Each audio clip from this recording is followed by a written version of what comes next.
Bismillahirrahmanirrahim. Assalamualaikum warahmatullahi wabarakatuh.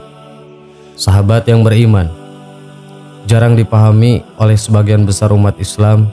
Berikut adalah 3 tanda kalau Allah sedang menaikkan derajat seseorang. Apakah salah satunya terjadi pada diri kita? Sebagai umat Islam, hidup ini harus sepenuhnya kita yakini sebagai kesempatan untuk semata-mata beribadah dan mengabdi kepadanya.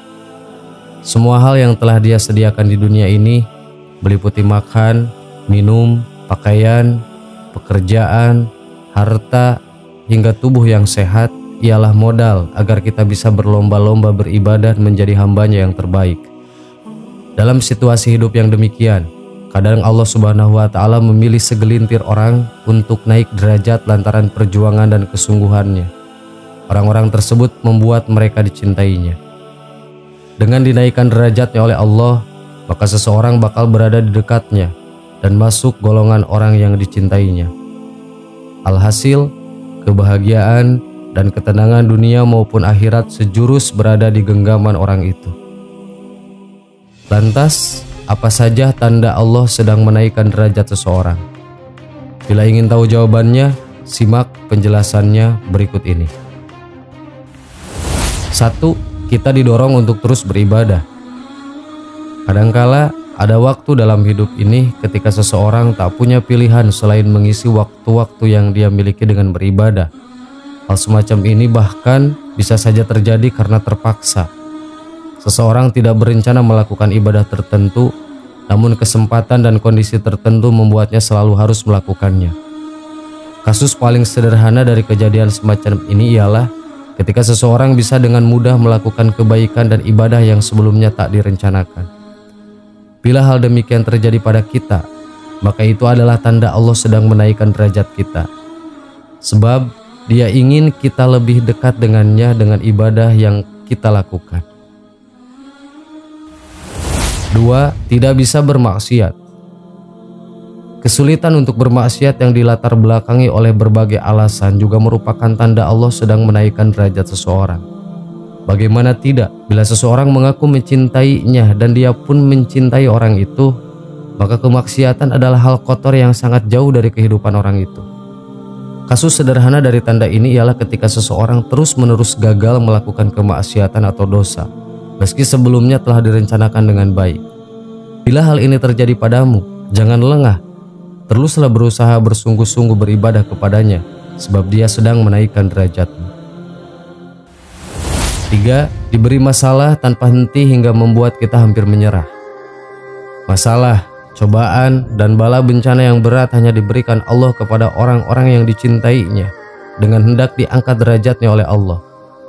Bila di waktu ini kita sedang menghadapi masalah dan kesulitan hidup tanpa henti hingga membuat kita hendak ingin menyerah, jangan salah paham, itu bisa jadi tanda kalau Allah justru mencintai kita. Dengan masalah yang diberikannya itu, kita bakal jadi orang yang naik derajatnya secara drastis. Namun kalian harus tetap hati-hati. Bila di waktu ini kita menyerah, maka kita sama saja menjatuhkan diri kita dalam lubang kehinaan bersama setan. Maka dari itu, teruslah berprasangka baik kepadanya dan bersikap optimis. Sahabat yang beriman, demikian penjelasan mengenai tanda Allah sedang menaikkan derajat seseorang. Semoga kita termasuk golongan orang-orang itu. Amin. Wallahu a'lam. Wassalamualaikum warahmatullahi wabarakatuh.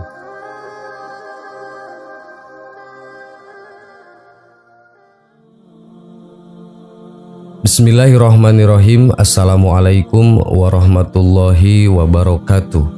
Sahabat yang beriman, ulama besar kelahiran Khurasan, Imam Abu Laith As-Samarkandi, wafat 373 Hijriah. Dalam kitab Tanbihul Ghafilin menceritakan kisah Abu Hurairah radhiyallahu anhu yang pingsan saat hendak menyampaikan hadis Nabi. Kisah ini berkaitan dengan keikhlasan dalam beramal saleh. Imam Abu Laith mengisahkan cerita yang didapatnya dari beberapa ulama dengan sanad mereka yang langsung dari Uqbah bin Muslim dari Samir al-Ashabi. Ketika masuk di kota Madinah, ia melihat seorang yang dikerumuni orang ramai. Lalu bertanya, "Siapakah orang itu?" Orang-orang menjawab, "Itu Abu Hurairah." Maka saya mendekatinya dengan ketika tidak ada lagi keramaian. Saya pun bertanya kepadanya, "Saya tuntut engkau demi Allah, ceritakan kepadaku satu hadis yang telah engkau dengar dan engkau ingat langsung dari Rasulullah." Abu Hurairah berkata, "Duduklah, akan saya ceritakan kepadamu hadis yang saya sendiri mendengar langsung dari Rasulullah yang waktu itu tidak ada orang lain bersama kami." Kemudian Abu Hurairah menarik napas panjang lalu pingsan. Setelah tersadar dari pingsan itu, dia pun mengusap mukanya sambil berkata, "Aku akan ceritakan hadis Rasulullah." Kemudian Abu Hurairah menarik napas yang berat lagi dan kembali lagi pingsan. Agak lama kemudian ia tersadar dan mengusap wajahnya lalu berkata, "Rasulullah bersabda, apabila hari kiamat kelak, maka Allah Ta'ala akan menghukum di antara semua makhluk dan semua umat bertekuk lutut. Yang pertama dipanggil adalah orang yang mengerti Al-Quran atau ahli Quran, orang yang mati fisabilillah, dan orang kaya.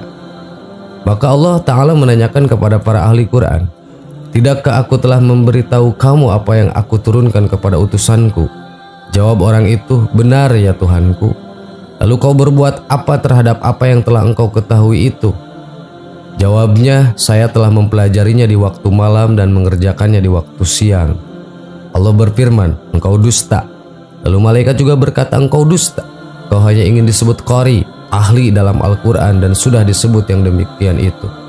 Lalu dipanggillah orang kaya dan ditanya, 'Engkau berbuat apa terhadap harta yang aku berikan kepadamu?' Jawabnya, 'Saya telah menggunakan untuk membantu kaum keluarga dan bersedekah.' Allah berfirman, 'Engkau dusta.' Para malaikat pun berkata, 'Engkau dusta. Kau berbuat begitu hanya karena ingin disebut sebagai seorang dermawan dan sudah terkenal demikian.' Lalu dihadapkanlah orang yang mati berjihad fisabilillah, kemudian ditanya, 'Kenapa engkau terbunuh?' Jawabnya, 'Saya telah berperang untuk menegakkan agamamu sehingga terbunuh.' Allah Ta'ala berfirman, 'Engkau dusta.' Malaikat juga berkata, 'Engkau dusta. Kau hanya ingin disebut sebagai seorang pahlawan yang gagah berani dan sudah disebut sedemikian.' Kemudian Nabi Muhammad SAW memukul lututku sambil berkata, 'Wahai Abu Hurairah, ketiga orang itulah yang pertama-tama dibakar dalam api neraka pada hari kiamat.' Kemudian berita itu sampai kepada Muawiyah, maka ia menangis dan berkata, 'Sungguh benar firman Allah Ta'ala dan sabda Rasulullah.' Kemudian ia membaca surat Hud ayat 15-16 yang artinya, 'Barang siapa menghendaki kehidupan dunia dan perhiasannya, maka pasti diberikan balasan penuh atas pekerjaan mereka di dunia dengan sempurna dan mereka di dunia tidak akan dirugikan. Itulah orang-orang yang tidak memperoleh sesuatu di akhirat kecuali neraka. Dan sia-sialah di sana apa yang telah mereka usahakan di dunia, dan terhapuslah apa yang telah mereka kerjakan.'" Abdullah bin Hanif al-Intoqi berkata, "Pada hari kiamat, apabila seseorang mengharap amalnya kepada Allah Ta'ala, maka dijawab, 'Tidakkah kami telah membayar kontan pahalamu? Tidakkah kami telah memberi tempat padamu dalam tiap majlis? Tidakkah kami telah terangkat sebagai pimpinan atau ketua? Tidakkah telah kami mempermudah jual belimu, yakni selalu dapat potongan harga jika membeli sesuatu?' dan seterusnya." Seorang hakim berkata, "Orang yang ikhlas ialah orang yang menyembunyikan perbuatan kebaikannya sebagaimana ia menyembunyikan keburukannya."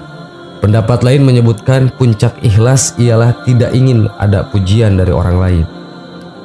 Zinun al-Misri ketika ditanya, "Kapankah seseorang diketahui termasuk pilihan Allah?" Jawabnya, "Jika tidak meninggalkan istirahat dan dapat memberikan apa yang ada, dan tidak menginginkan kedudukan dan tidak mengharapkan pujian atau celaan orang, yakni dipuji tidak merasa besar dan dicela tidak merasa kecil." Bisa diambil hikmah bahwa ketiga orang tersebut adalah orang-orang yang diberikan kemampuan dan anugerah oleh Allah Subhanahu wa Ta'ala, mulai dari hafal Al-Quran, harta hingga tenaga dan kesempatan untuk berjihad. Tetapi ia melakukan semua itu hanya agar dipandang baik oleh manusia, bukan karena Allah Subhanahu wa Ta'ala. Maka ia layak mendapat siksaan dari Allah berupa api neraka yang menyala-nyala. Na'udzubillahi min dalik summa na'udzubillah. Sahabat yang beriman, semoga kita semua tidak tergolong pada orang-orang yang perilakunya ibadah tetapi hanya untuk ria atau dipandang baik oleh orang lain. Sudah menghabiskan tenaga dan waktu tapi nyatanya sia-sia, karena semua ibadahnya tidak menjadi pahala, justru jadi dosa yang amat besar. Semoga ibadah kita yang dilakukan bernilai ikhlas dan senantiasa dilakukan karena Allah Subhanahu wa Ta'ala. Amin. Wallahu a'lam. Wassalamualaikum warahmatullahi wabarakatuh.